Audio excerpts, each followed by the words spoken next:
بسم الله الرحمن الرحیم. سورة القارعه مکیه. این سوره مکی هست. بسم الله الرحمن الرحیم.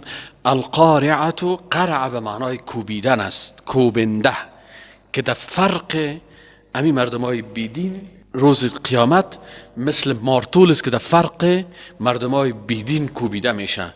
القارعه، الله متعال میگه کوبنده. ما القارعه، چی چیز است ای کوبنده؟ و ما ادراک ما القارعه، چی چیز هست ای قارعه؟ الله متعال میگه یوم قارعه، روز است که یکون الناس، روز قیامت است که مردم ها می باشند کالفراش المبثوث، مانند پروانه های مبثوث، پراگنده، شوپرک هایی که هر طرف تیت و پاشات می باشند. و تکون الجبال، و روز قیامت روز است که کوه ها می باشند کالعهن، مانند پشم منفوش، ندافی شده و تکت تکه در آسمان که همت پارچه هایش پریده هست.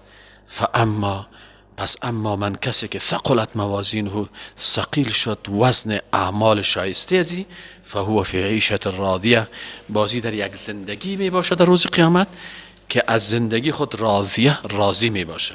و اما من، کسی که خفت موازینه، اعمال نیک ازی خفیف شد، توحید نداشت، اخلاص نداشت، انواع توحید نداشت، فامه حاویه، پس جایگاه ازی چی می باشه؟ حاویه می باشه. و ما ادراک ما هیه، و چی چیز دانان ترا که ای چی هست امی حاویه؟ نارون، آتش است، حامیه، بسیار گرم و سوزنده.